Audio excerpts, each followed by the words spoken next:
Constituição Federal, artigos 59 a 69, seção 8 do Processo Legislativo, subseção 1, Disposição Geral. Artigo 59. O processo legislativo compreende a elaboração de 1. Emendas à Constituição, 2. Leis complementares, 3. Leis ordinárias, 4. Leis delegadas, 5. Medidas provisórias, 6. Decretos legislativos, 7. Resoluções. Parágrafo único. Lei complementar disporá sobre a elaboração, redação, alteração e consolidação das leis. Subseção 2 da Emenda à Constituição. Artigo 60. A Constituição poderá ser emendada mediante proposta 1. De um terço, no mínimo, dos membros da Câmara dos Deputados ou do Senado Federal, 2. Do Presidente da República, 3. De mais da metade das Assembleias Legislativas das Unidades da Federação, manifestando-se cada uma delas pela maioria relativa de seus membros. Parágrafo 1º. A Constituição não poderá ser emendada na vigência de intervenção federal, de estado de defesa ou de estado de sítio. Parágrafo 2º. A proposta será discutida e votada em cada casa do Congresso Nacional em 2 turnos, considerando-se aprovada se obtiver, em ambos, 3/5 dos votos dos respectivos membros. Parágrafo 3º. A emenda à Constituição será promulgada pelas mesas da Câmara dos Deputados e do Senado Federal com o respectivo número de ordem. Parágrafo 4º. Não será objeto de deliberação a proposta de emenda tendente a abolir 1. A forma federativa de Estado, 2. O voto direto, secreto, universal e periódico, 3. A separação dos poderes, 4. Os direitos e garantias individuais. Parágrafo 5º. A matéria constante de proposta de emenda rejeitada ou havida por prejudicada não pode ser objeto de nova proposta na mesma sessão legislativa. Subseção 3 das leis. Artigo 61.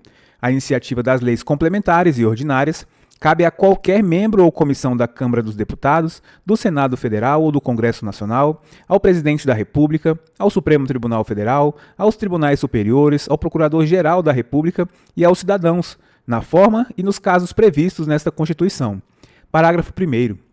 São de iniciativa privativa do Presidente da República as leis que 1. Fixem ou modifiquem os efetivos das Forças Armadas, 2. Disponham sobre a criação de cargos, funções ou empregos públicos na administração direta e autárquica ou aumento de sua remuneração, 2. Organização administrativa e judiciária, matéria tributária e orçamentária, serviços públicos e pessoal na administração dos territórios, 3. Servidores públicos da União e territórios, seu regime jurídico, provimento de cargos, estabilidade e aposentadoria de civis, reforma e transferência de militares para a inatividade. Novamente, a linha C. Servidores públicos da União e territórios, seu regime jurídico, provimento de cargos, estabilidade e aposentadoria de civis, reforma e transferência de militares para a inatividade. D. Organização do Ministério Público e da Defensoria Pública da União, bem como normas gerais para a organização do Ministério Público e da Defensoria Pública dos Estados, do Distrito Federal e dos territórios. E. Criação, estruturação e atribuições dos ministérios e órgãos da administração pública. E. Criação e extinção de ministérios e órgãos da administração pública, observado o disposto no artigo 84, inciso 6º. F. Militares das Forças Armadas, seu regime jurídico, provimento de cargos, promoções, estabilidade, remuneração, reforma e transferência para a reserva. Parágrafo 2º. A iniciativa popular pode ser exercida pela apresentação à Câmara dos Deputados de projeto de lei subscrito por, no mínimo, 1% do eleitorado nacional, distribuído pelo menos por 5 estados, com não menos de 0,3% dos eleitores de cada um deles.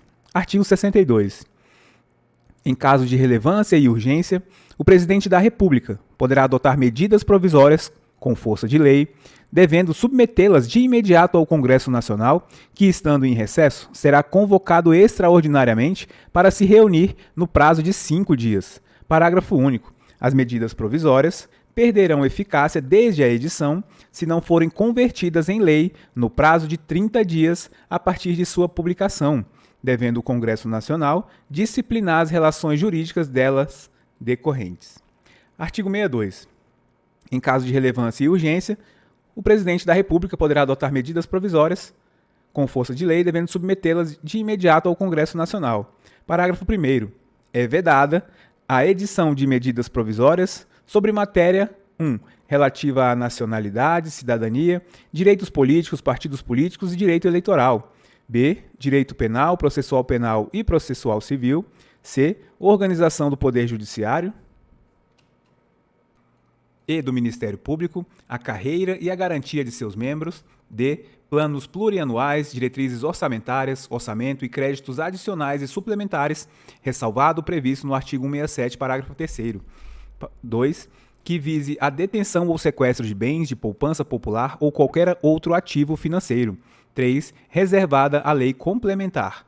4. Já disciplinada em projeto de lei aprovado pelo Congresso Nacional e pendente de sanção ou veto do Presidente da República. Parágrafo 2º. Medida provisória que implique instituição ou majoração de impostos, exceto os previstos nos artigos 153, 1, 2, 4 e 5 e o artigo 154, inciso 2º, só produzirá efeitos no exercício financeiro seguinte se houver sido convertida em lei até o último dia daquele em que foi editada. Parágrafo 3º. As medidas provisórias, ressalvado o disposto nos parágrafos 11 e 12, perderão eficácia desde a edição se não forem convertidas em lei no prazo de 60 dias, prorrogável nos termos do parágrafo 7º, uma vez por igual período, devendo o Congresso Nacional disciplinar por decreto legislativo as relações jurídicas delas decorrentes. Parágrafo 4º. O prazo a que se refere o parágrafo 3º contar-se-á da data da publicação da medida provisória, suspendendo-se durante os períodos de recesso do Congresso Nacional. Parágrafo 5º. A deliberação de cada uma das casas do Congresso Nacional sobre o mérito das medidas provisórias dependerá de juízo prévio sobre o atendimento de seus pressupostos constitucionais. Parágrafo 6º. Se a medida provisória não for apreciada em até 45 dias contados de sua publicação, entrará em regime de urgência, subsequentemente em cada uma das casas do Congresso Nacional, ficando sobrestadas, até que se ultime a votação, todas as demais deliberações legislativas da Casa em que estiver tramitando. Parágrafo 7º. Prorrogar-se-á uma única vez por igual período a vigência de medida provisória que, no prazo de 60 dias, contado de sua publicação, não tiver a sua votação encerrada nas duas casas do Congresso Nacional. Parágrafo 8º. As medidas provisórias terão sua votação iniciada na Câmara dos Deputados. Parágrafo 9º. Caberá à Comissão Mista de Deputados e Senadores examinar as medidas provisórias e sobre elas emitir parecer, antes de serem apreciadas em sessão separada pelo plenário de cada uma das casas do Congresso Nacional. Parágrafo 10º. É vedada a reedição, na mesma sessão legislativa, de medida provisória que tenha sido rejeitada ou que tenha perdido sua eficácia por decurso de prazo. Parágrafo 11º. Não editado o decreto legislativo a que se refere o parágrafo 3º, até 60 dias após a rejeição ou perda de eficácia de medida provisória, as relações jurídicas constituídas e decorrentes de atos praticados durante sua vigência conservar-se-ão por ela regidas. Parágrafo 12º. Aprovado o projeto de lei de conversão alterando o texto original da medida provisória, esta manter-se-á integralmente em vigor até que seja sancionado ou vetado o projeto. Artigo 63. Não será admitido aumento de despesa prevista 1. Nos projetos de iniciativa exclusiva do Presidente da República, ressalvado o disposto no artigo 166, parágrafo 3º e 4º. 2. Nos projetos sobre organização dos serviços administrativos da Câmara dos Deputados, do Senado Federal, dos Tribunais Federais e do Ministério Público. Artigo 64. A discussão e votação dos projetos de lei de iniciativa do Presidente da República, do Supremo Tribunal Federal e dos Tribunais Superiores terão início na Câmara dos Deputados. Parágrafo 1º. O Presidente da República poderá solicitar urgência para a apreciação de projetos de sua iniciativa. Parágrafo 2º. Se, no caso do parágrafo anterior, a Câmara dos Deputados e o Senado Federal não se manifestarem, cada qual sucessivamente, em até 45 dias, sobre a proposição, será esta incluída na ordem do dia, sobrestando-se a deliberação quanto aos demais assuntos para que se ultime a votação. Parágrafo 2º. Se, no caso do parágrafo 1º, a Câmara dos Deputados e o Senado Federal não se manifestarem sobre a proposição, cada qual sucessivamente, em até 45 dias, sobrestar-se-ão todas as demais deliberações legislativas da Casa, com exceção das que tenham prazo constitucional determinado até que se ultime a votação. Parágrafo 3º. A apreciação das emendas do Senado Federal pelas câmaras dos deputados far-se-á no prazo de 10 dias, observado quanto ao mais o disposto no parágrafo anterior.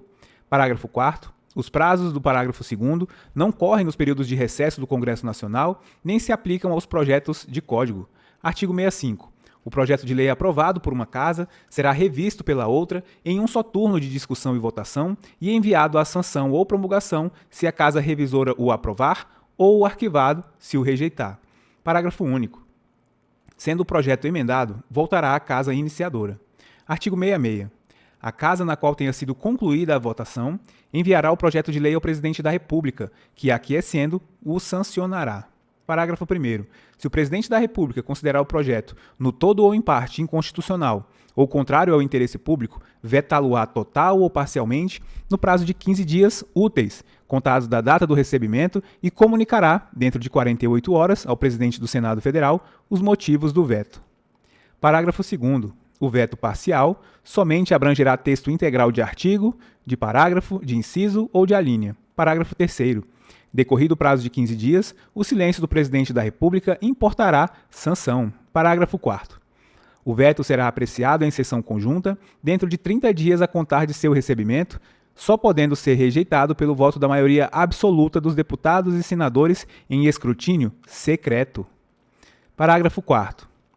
O veto será apreciado em sessão conjunta dentro de 30 dias a contar de seu recebimento, só podendo ser rejeitado pelo voto da maioria absoluta dos deputados e senadores.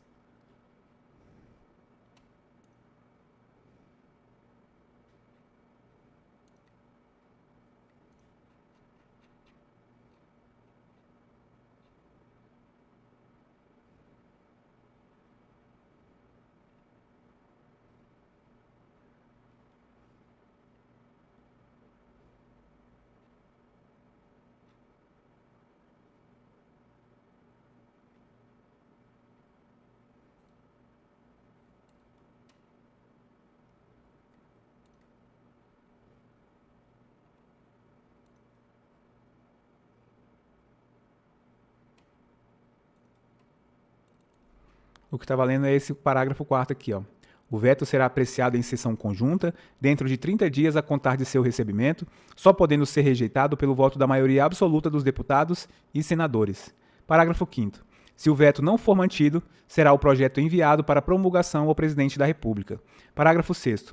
Esgotado sem deliberação o prazo estabelecido no parágrafo 4º, o veto será colocado na ordem do dia da sessão imediata, sobrestadas as demais proposições até sua votação final, ressalvadas as matérias de que trata o artigo 62, parágrafo único. Novamente, esgotado sem deliberação o prazo estabelecido no parágrafo 4º, o veto será colocado na ordem do dia da sessão imediata, sobrestadas as demais proposições até sua votação final, ressalvadas as matérias de que trata o artigo 62, parágrafo único.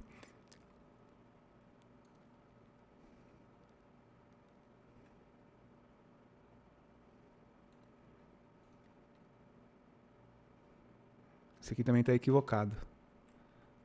O que está valendo é esse. Ó. Esgotado sem deliberação o prazo estabelecido no parágrafo 4º, o veto será colocado na ordem do dia da sessão imediata, sobrestadas as demais proposições até sua votação final.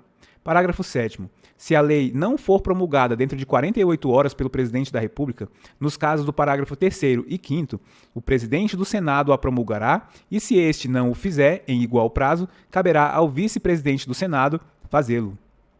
Artigo 67. A matéria constante de projeto de lei rejeitado somente poderá constituir objeto de novo projeto na mesma sessão legislativa, mediante proposta da maioria absoluta dos membros de qualquer das casas do Congresso Nacional.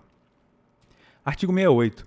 As leis delegadas serão elaboradas pelo Presidente da República, que deverá solicitar a delegação ao Congresso Nacional. Parágrafo 1º. Não serão objeto de delegação os atos de competência exclusiva do Congresso Nacional, os de competência privativa da Câmara dos Deputados ou do Senado Federal, a matéria reservada à lei complementar, nem a legislação sobre 1. Organização do Poder Judiciário e do Ministério Público, a carreira e a garantia de seus membros. 2. Nacionalidade, cidadania, direitos individuais, políticos e eleitorais. 3. Planos plurianuais, diretrizes orçamentárias e orçamentos. Parágrafo 2º. A delegação ao Presidente da República terá a forma de resolução do Congresso Nacional, que especificará seu conteúdo e os termos de seu exercício. Parágrafo 3º. Se a resolução determinar a apreciação do projeto pelo Congresso Nacional, este a fará em votação única, vedada qualquer emenda. Artigo 69. As leis complementares serão aprovadas por maioria absoluta.